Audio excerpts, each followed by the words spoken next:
हमारे खानदान में तो कभी किसी ने बंदूक उठाई भी नहीं थी और उठाना दूर की बात देखी भी नहीं थी। हमारा मजदूर हुआ करते थे।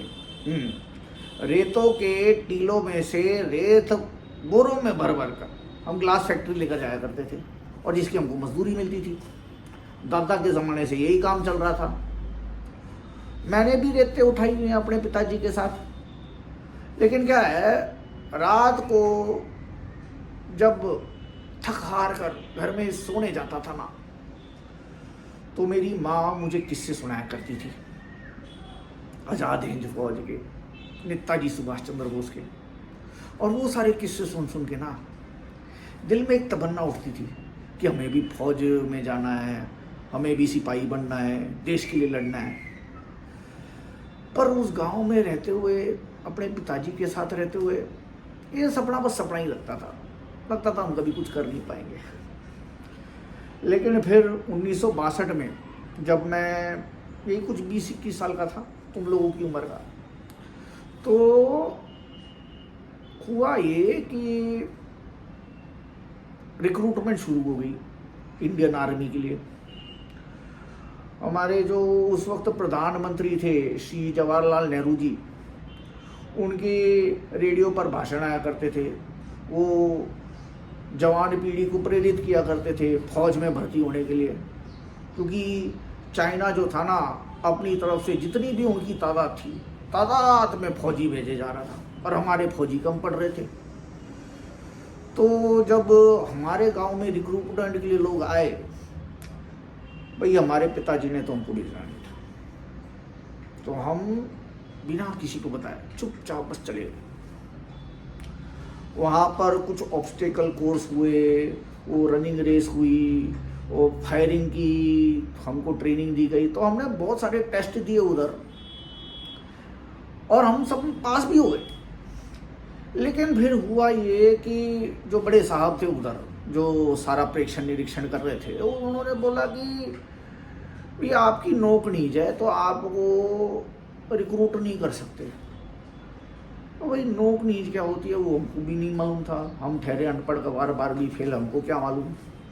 तो उन्होंने हमको बताया कि जब तुम खड़े होते हो ना, तो तुम्हारी ये जो घुटने हैं वो आपस में टकराते हैं। तो जब तुम भागोगे तो तुम्हारे घुटने आपस में रगड़ेंगे और हो सकता है कि उसकी वजह से तुम्हारा बैलेंस बिगड़ जाए, तुम नीचे गिर जाओ। तो जंग के मैदान में ये तुम्हारी कमजोरी साबित हो सकती है।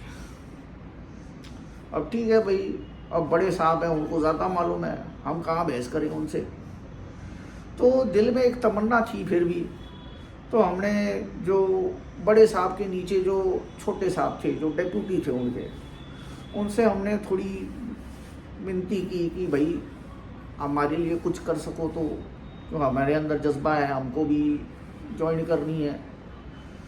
तो उन्होंने बोला कि भाई अभी फ़िलहाल तो जंग जो है वो पहाड़ों पर हो रही है, तो उसके लिए हमें पहाड़ चढ़ने वाले, पैदल लड़ने वाले ऐसे लड़ाके चाहिए। लेकिन आगे चलकर पता नहीं हालात कैसे हों, कौन से देश से हमारी जंगें हो जाएं। तो जब समतल ज़मीन पर लड़ाई होती है तब टैंकर काम आते हैं। तो अगर तुम टैंकर चलाना सीख जाओ तो तुम्हें रिक्रूटमेंट हो सकती है। हमने कहा भाई बहुत बड़ी बात है, बहुत बढ़िया बात है।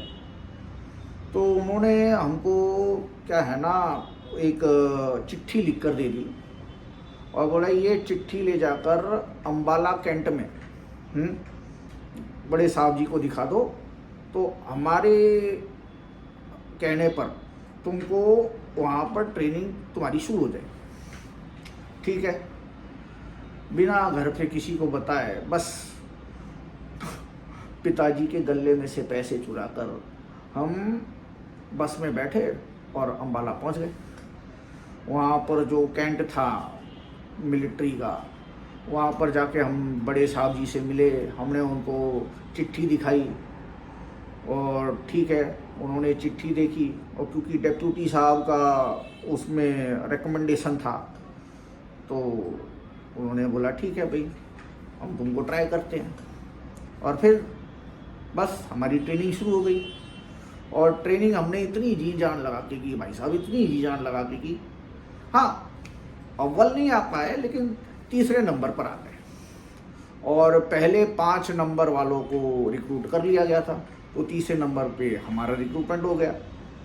और बस वो दिन है और आज का दिन है, तब से हम देश की सेवा कर रहे हैं। और आज इस जंग में हम